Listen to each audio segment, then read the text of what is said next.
Hey, this is Blake Bedsaul from SAUL, and you're listening to The Thunder Underground. Welcome to episode 385 of the Thunder Underground podcast. Trent here as always, and we've got a great one for you this week because Blake Bedsaul of the band SAUL is here. And hey, that's a lot to be thankful for, right? You like that little segue into saying Happy Thanksgiving or Happy Thanksgiving week? Blake Bedsaul has been on this podcast before, but it's been quite a while, so I am thankful to have him back. This one is long overdue. Being completely transparent, if you have followed this podcast, if you're a follower, you've noticed that it's been kind of quiet around here lately. I've got caught up in being out of town quite a bit for work. I made it home a couple times, but it was always for a short period of time. And one of my short breaks, I grabbed my laptop, took it with me. I said, I'm going to get this episode specifically out and a couple other ones recorded while I was gone. And then, of course, I got out to wherever, I think at that point it was California, opened up everything ready to go and edit, and realized that the interview files were on my desktop at home. So a lot of good that did me. Just to stay transparent with you and let you know why it's been so long without an episode. And specifically, this episode was recorded, before I had this busy fall. So I would say it's been over 2 months now since this was recorded. I'm glad to finally get this out because SAUL has a brand new album that came out a few months ago that's really good. We talk a lot about that and a lot of other stuff. So we're going to jump into that here for you very shortly. But before we do that, I'm going to let you know who we're sponsored by. And that would be Sunset Tattoo. Sunset Tattoo is a tattoo shop located in Midtown Tulsa. Their tattoos are done good and proper. They're state licensed and they are mother approved. Well over 25 years of experience from Jake Thompson and his crew over there. If you call ahead or message ahead, you can set up a time to go in and talk about what work you're looking to have done. Check out their website, check out their social media. Facebook and Instagram are both Sunset Tattoo Tulsa. There are tons and tons of photos on there from throughout the years. They specialize in all different styles of tattoos. You can't go wrong. I've had work done by them. I'm very happy with it, and I'm going to have work done here again in the future. I know I've said that many times, and I've never given you an update, but I've actually spoken with Jake recently and looking to have something done here early in 2024. So I will, of course, let you know when that happens, but in the meantime, you need to hit them up on their socials, give them a follow, get over there, talk about this work that you've had in mind, and if you don't know exactly how to put it all together, you just go in there and talk to them, and they'll help you bring it to life. So hit up Sunset Tattoo and let them know you heard about them on Thunder Underground. We've also got DEB Concerts, promoter based right here in Tulsa that has continuously brought great acts to the Tulsa area. I'm talking bands like Saxon and Last in Line that normally wouldn't get booked in the Tulsa area, along with all the great bands of the 80s and early 90s they've kind of focused on, but they've also branched out into other stuff like bringing in bands like Buck Cherry and Beasto Blanco, as well as even kicking it into the arena game, bringing in bands like Poison and Lamb of God, Megadeth, Snoop Dogg, and Ice Cube to the arena level here at the BOK Center in Tulsa. And they also book the Roadhouse stage at Rocklahoma every year. This year is no different. So hit up debconcerts.com.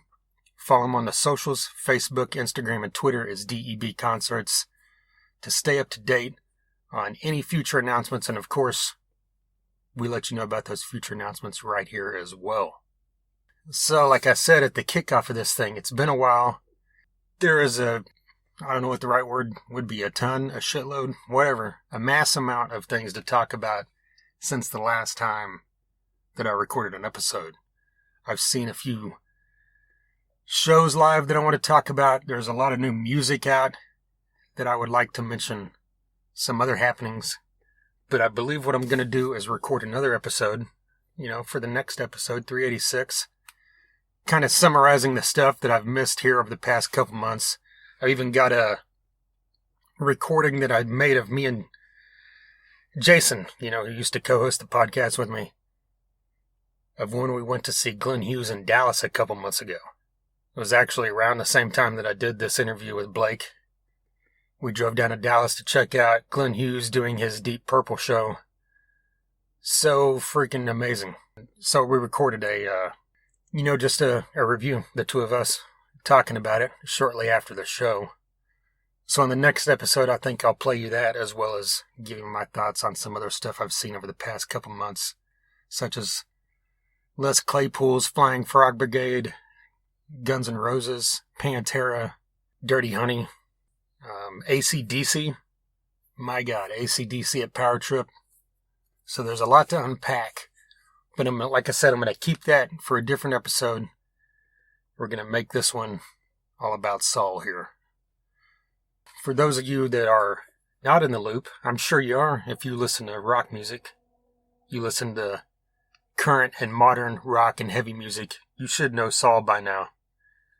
But if you don't, you could jump back to episode 280, or no, this is 385. It was 295, I believe. Actually, during the pandemic was the last time that SAUL was on here, or Blake from SAUL. And they had their debut album come out around that time called Rise as Equals. And something that we talked about, I believe, on that episode, and I know me and Jason talked about amongst ourselves, was SAUL was a band that kind of, there were bands that came out right before the pandemic. There were bands that came out during the pandemic. Whatever. And that's kind of a weird time. It's already a weird time the last decade or so, to come out and market your band, because it's such a convoluted landscape, and there's so many avenues to get music out there.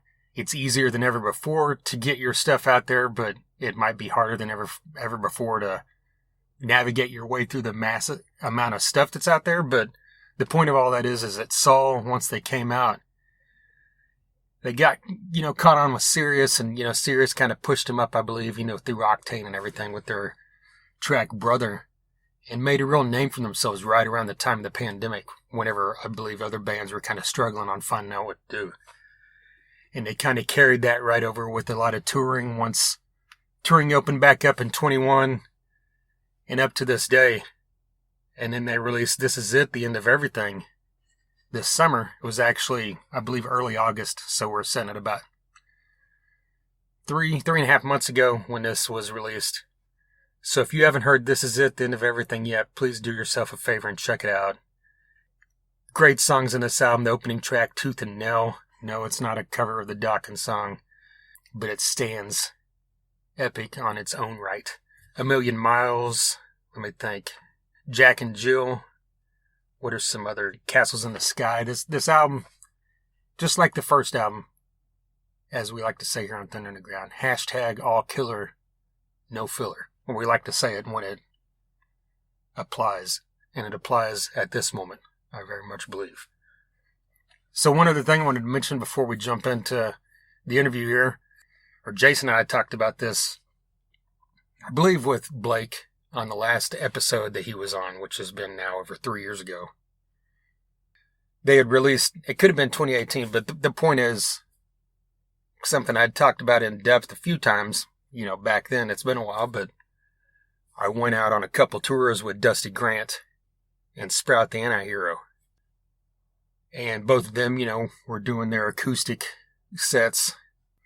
We traveled around the Midwest on both these tours. And one of them, we're traveling along, and Dusty, who had been, who was from the Wichita area, just like Sprout, was friends with Chris Dawson, who was well known for the band Seasons After, and of course he was the producer of Rise as Equals, the debut album from SAUL. So anyway, the point of this is Chris Dawson had hit up Dusty and said, hey, once you check these songs out, let me know what you think. We've got a few songs we're trying to decide through on what to push as this band's first single. And the band was SAUL, and he sent over 4 songs to Dusty. So as we're driving, Dusty, threw it on, and the three of us checked out these songs, gave us thought, talked amongst ourselves, and then Dusty sent back what our thoughts were, and we had kind of, all agreed on one of the songs is our favorite, and I honestly can't remember what the name of that song was, but we're just going to pretend that it was Brother, since that's what ended up being the debut single and the, kind of calling card single of the band SAUL. So, there's just kind of a background story. I just thought that was kind of unique, that we had that opportunity and then ended up talking to Blake a year or two later, and here he is back again because the band has another great album out. I'll quit rambling and jump into this. Here we go. This is Blake Bedsaul of SAUL.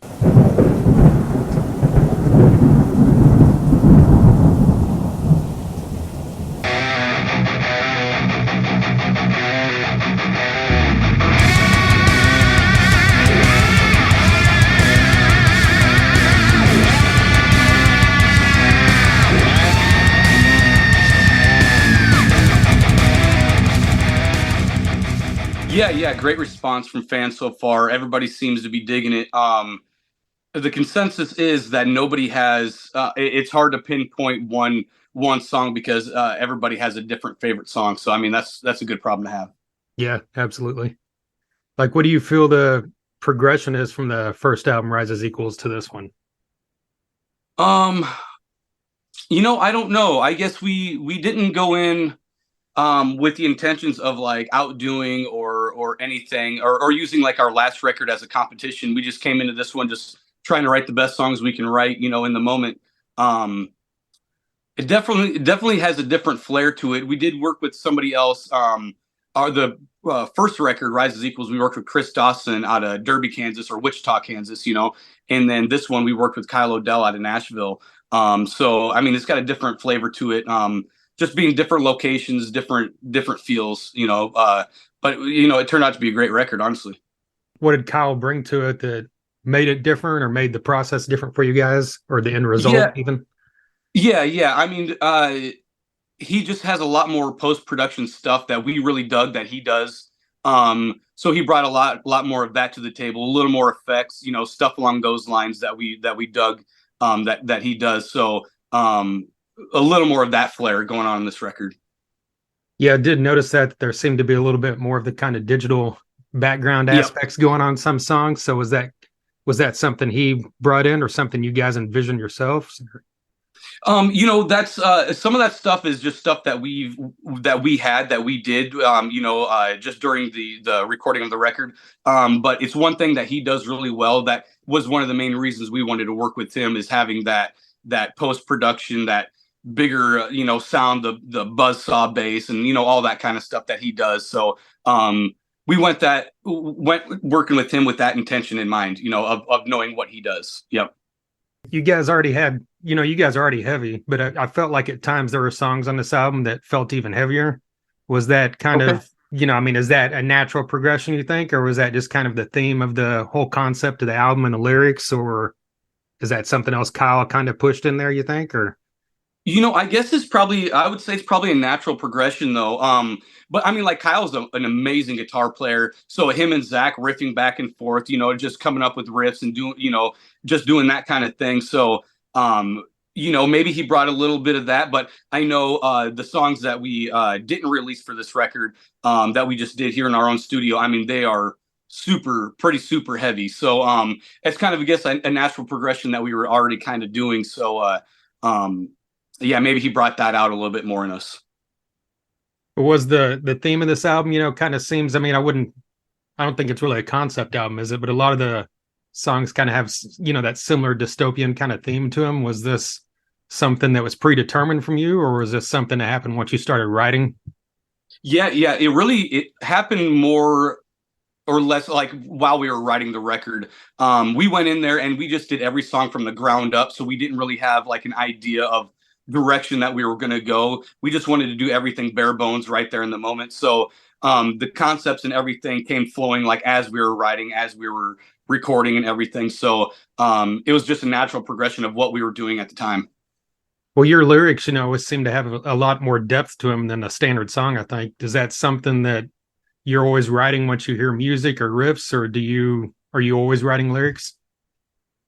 I'm always writing lyrics. Just between the band, we have a thread that's just called lyric thread, and we'll just throw out, just some lyrics here. Maybe it's a one liner, maybe it's just a title of a song, something like that. So we're always writing lyrics and maybe melodies here and there. But with this record, we didn't really use a lot of the lyrics that we were like writing prior to being in the record, of doing the record, but we just did everything from the ground up. And maybe it was just like a small concept, like, hey, I got this idea, and it's Jack and Jill, or it's something like along those lines, where I just like, I'm going to do something quirky, just like we did Sticks and Stones, the last record, and just brought up ideas like that rather than having concrete, we got to use these lyrics kind of thing. So when you're like digging through that stuff, is it easy sometimes to like think, okay, this lyric right here fits perfect with this guitar riff or this melody or whatever? Or is it sometimes you're digging through looking for something if you're kind of stuck? Or Yeah. I mean, sometimes it's really 50-50. Sometimes it really pans out nicely to where it's just like, I have the perfect idea and I think I already got a melody based on these lyrics and something like that.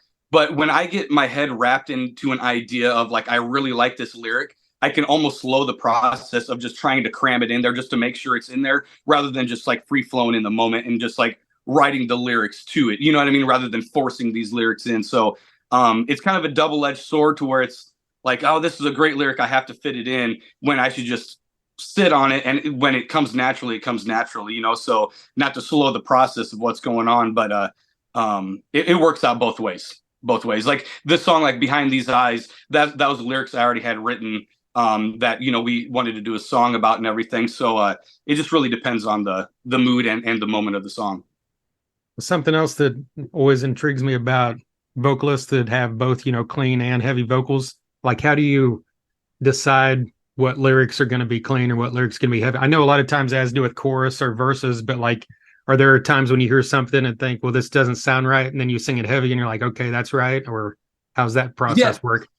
yeah, I get that. Yes, I definitely go through that. And like one thing I like about it is when it's like, so when I was doing vocals, it was just me, my brother Zach, the guitar player, and Kyle Odell. And when I'm doing the part, and Zach will be like, you know what, I'm thinking go a little heavier. I'm thinking go a little bit lighter. They're just getting that third party perspective where they're disconnected from it. They're just like thinking about the song itself. So I like having his opinion and his feedback when I'm in the booth, and I'm really just scratching something out, scratching an idea out. So Zach really helps when it comes to that stuff, for sure.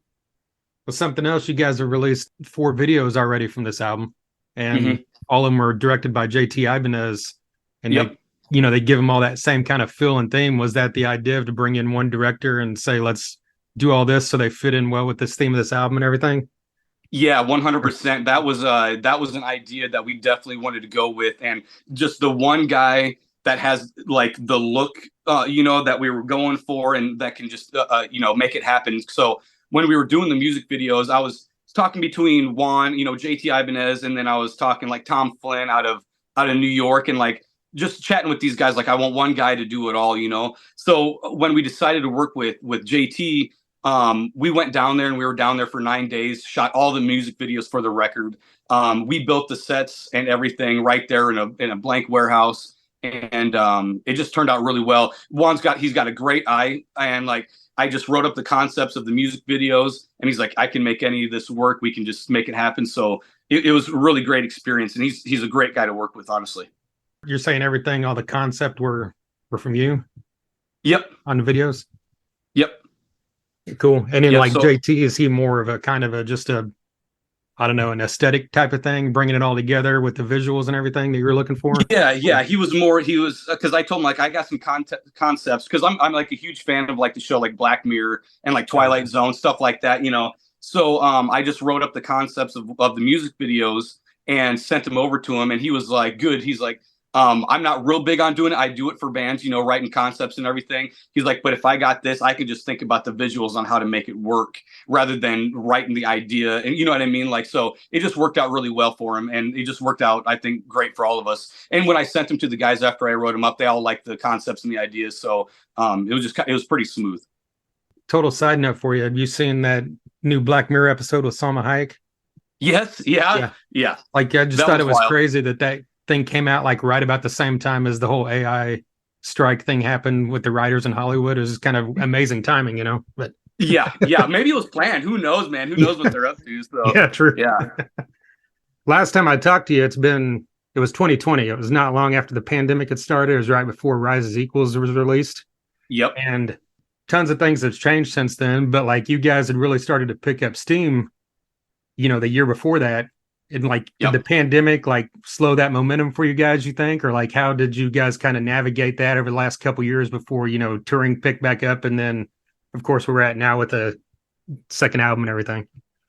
Yeah. Well, I mean, honestly, we felt like coming into, pre-COVID era, like we were like, Revolver Magazine, Loudwire's like the next big act, the next big thing kind of thing. So when we hit that pandemic and we were supposed to be on tour with Hell Yeah and All That Remains and like do this whole thing, it was the first big wave push to like take in those next steps. And we felt like everything just got derailed. Everything just we were doing everything in our power to try to stay relevant just on social media and doing all, of that, the live feeds and, just doing that kind of stuff. So now coming back out of it, we felt like, there was a couple people on our team that we've gotten new team members that kind of revitalized us. And like, this is how, like we need to get back on this train. We need to get back on this. And it kind of revitalized us to make us push a little harder and like, get out there and like make sure we're out on the road touring and with great acts and because we just got off with Memphis Mayfire and Norma Jean, which was an amazing tour,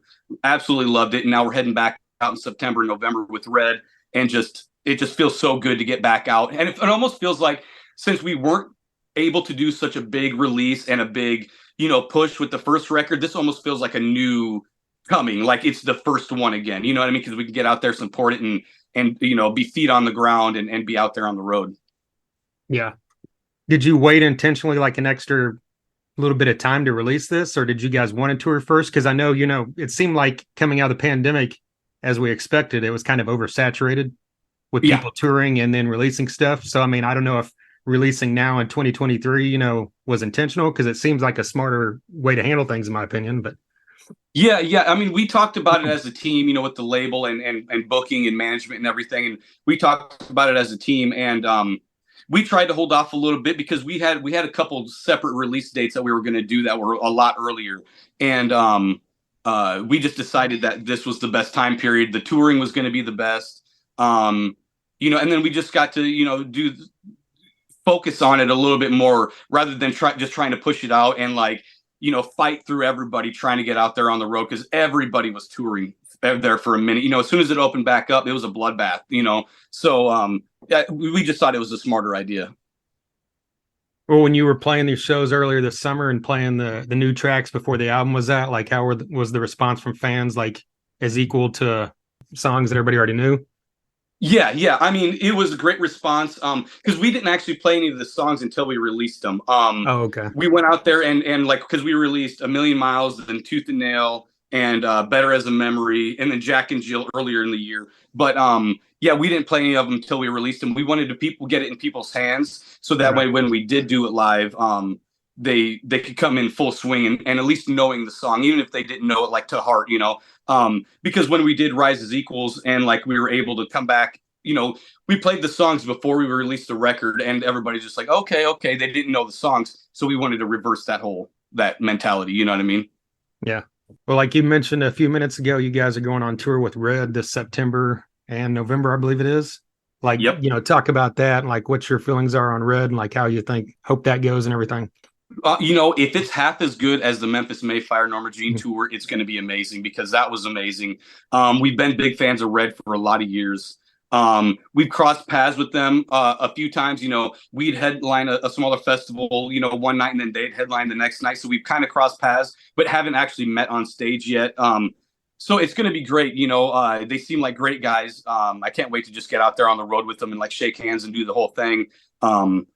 I just think it's going to be great. It's going to be our music is going to be cohesive, to where we're not battling each other. It's the same kind of style. So I think it's going to be great for the crowd. It's going to be, just all around going to be an amazing tour is what we're planning. Do you not like tours like that where the bands are different genres? I mean, it's all like rock or metal, but it's kind of like you said, you're battling each other. No, no, I don't mind it at all. I have nothing against it at all. I just don't know if it was weird for if it's weird for the fans or anything like that. But it's never been a complaint. And just meeting the guys and like knowing some of the songs and everything. It's never been a thing like that. But it's cool. You can definitely tell, like, Norma Jean fans, like, there's a definite shift, from Yeah. Memphis Mayfire, Norma Jean, and us. It's like, it's kind of a revolving thing. So it was cool, you know what I mean? And they're great, great freaking guys. I just think there's going to be a little more music synergy, when it comes to us in Red, is what I'm thinking. Yeah, for sure. Yeah, I noticed just the other day you guys made a Facebook post asking like who you think or who you'd like to see us tour with. Mm-hmm. And there were a lot of great responses in there. Is there anybody like any names you would throw out that you would love to tour with?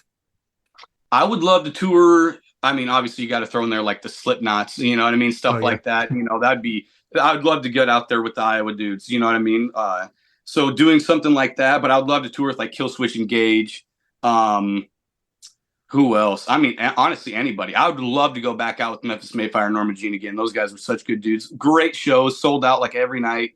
Um, Somebody on my bucket list. I would love to do like a Tool concert, at least just one of them. I would love to tour with Tool. They're my all time favorite band. Um, anything like that. Honestly, any arena tour. I would love to go out like Disturbed. We did the song "King of Misery" to David Draymond. I'd love to get out there and tour with Disturbed. Even if we're the peon 20-minute set, I don't even care. I just want to get out there and do it. Right. Well, that's another thing I noticed, you guys, stepping back to the album for a second, you had the song you did with David Draymond, you had Morgan Rose on a song on the first album, but Mhm. this album you kind of stayed away from that, right? Unless I missed something. And Yeah, was that an idea of just kind of like make it a cohesive, this is Saul, this is what we're doing kind of thing? Or yeah, it was kind of a thing. We didn't really on the first record, we kind of reached out to some people that we were hoping would be interested. So we got contacted Morgan Rose and then David Draymond, and like they all wanted to come in and be part of it and do the thing. This one we kept it pretty low key. A song like Castles in the Sky, we had Sahaj Tickerton from Raw. He helped with some vocal melodies and stuff like that. And then I wrote the lyrics on top, stuff like that. I mean, we did the song Rainfire with Maddie and Kellen from Memphis Mayfire. oh, okay. Other than that, I mean, it was pretty bare bones, just us in the studio. We had Johnny Andrews come in for a couple tracks, but it was primarily just us, in the studio, just, writing and recording. Man, Raw, that's one underrated band if there ever was one. Raw. Yeah. Oh yeah, dude, I love, and like he's such a unique voice and everything, Yeah. and he's such a nice guy. Yeah, I do. I'm a big fan of Raw. Yeah. Well, and also, speaking of touring, I know last time I talked to you, you mentioned that Chad Gray was one of your, all-time Yeah, favorite singers. And, since I talked to you, Mudvayne, has got back together. Have you been able to yeah. catch any of those shows, or have you guys done any festivals with them or anything? Yes, we did. Incarceration. It was their very first show back as Mudvayne, Oh, and it wow. was great. So I got to meet Chad back. We were eating it because I know his wife pretty well from the Octane stuff and everything. So saw her and I'm like, hey, what's up? And I'm like, holy shit, that's Chad Gray right there. You know what I mean? Like, how you doing, man? So it was great, and we just sat down and ate some food and just chatted for a minute, and it was cool. It was cool to meet him. Super nice guy. And one like I love Chad's vocals. So it was great to finally meet him and actually shake his hand and do the thing. So it was awesome. Besides this tour with Red coming up, I mean, do you guys have any concrete plans going into 2024, or is that kind of a wait and see thing? I think the way it sounds right now, it's just going to be tons and tons of touring. I was talking to the label and talking to the guys about maybe releasing some unreleased music, at the top of the year, towards the top of the year, maybe February, March, something like that. But just going from there and just keep plugging away and just stay on the road really is kind of our mentality right now. Get out there and shake hands and play rock shows.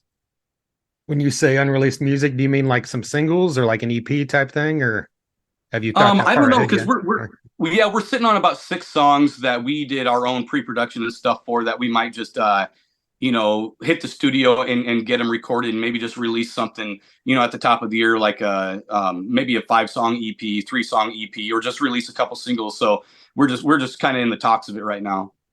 All right, man. Well, I'm absolutely loving the new album, and I appreciate you taking the time with me again today, and hope to see you guys live here down the line soon. Cool. Thank you, sir, man. I appreciate you guys, you having me back and everything. So it's great. There you go, Blake Bedsaul of SAUL. A huge thank you to Tim of Adam Splitter PR for his help with setting this one up. And of course, a massive thank you to Blake for taking some time out there to hit me up on Zoom. Talk about this is it, the end of everything. And of course, everything Saul has had going on. Talking about some other great stuff there. Like I said, it's been over 2 months since this was recorded, so I'm looking forward to hearing this interview back in its entirety once I get this thing fully edited. So hope you enjoyed that. I do know, and I do remember for sure that it was a fun one. Blake's always been a great dude to talk to and very personable. So I appreciate that. Once again, if you're new to Saul, please check out both those albums. Look at what these guys have going on. They're one of those bands that you listen to and you can tell are in for the long haul. I kind of look at them in the same sense you would look at a band like, say, Seven Dust or Nonpoint that broke into the mainstream and has been around now for, a long, Nonpoint 20 years, Seven Dust 25 years or more, 26, 27 since the debut. And, continuously puts out new albums every 2 or 3 years, and they continuously are all killer, no filler. And I believe that Saul is kind of on that same track. That's what I look for from these guys. So, find me here in another, 16, 17 years, and we'll see if I'm correct. If not, don't blame me. Blame Blake. No, I was joking. We know that's not going to be the case. But anyway, if this is your first time listening, because you're a Saul fan, like I said, you can check out episode 295 that also featured Blake. We've got so many other episodes, 384 episodes before this. I mentioned Glenn Hughes earlier, Rock and Roll Hall of Famer from Deep Purple, the Dead Daisies, Black Country Communion, all that stuff. He's been on here twice now.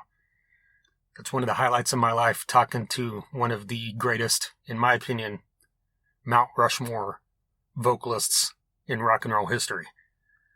I've also had on guys, speaking of Rock and Roll Hall of Famers, I've had on Dizzy Reed of Guns N' Roses, Vivian Campbell of Def Leppard and Dio, and Gene Simmons of Kiss. Bruce Kulick, formerly of Kiss, has also been on here, but unfortunately he's not in the Rock and Roll Hall of Fame for some reason, even though he should be, because he played on Kiss's best album, Revenge. Yeah, I just said it. 2 members of Seven Dust have been on here, LaJean and John Connolly. We've had on 2 members of Clutch, 2 members of COC, 2 members of Dirty Honey, 2 members of Sons of Texas. We've had on members of Crowbar, Megadeth, Testament, Great White, Tesla, Warrant, Twisted Sister, Queensryche, Motley Crue, Shinedown, Whitesnake. The list is super freaking long, people. Vanilla Ice has been on this podcast. That should tell you enough right there that we span the gamut. From everything from Vanilla Ice to Shooter Jennings to the Black Dahlia murder. You can find it here. So dig through all these past episodes. Check out some stuff. You can find everything. TheThunderUnderground.com. Pretty much anywhere podcast can be streamed. You can stream us Spotify, iTunes, TuneIn, all that great shit. Just Google Thunder Underground, which should be the second thing you'll find after you find the Ozzy song. Wherever you're listening now, like, subscribe, follow so you don't miss future episodes. Like I said, I've got an episode where I'm going to be talking about some concerts from the past couple months.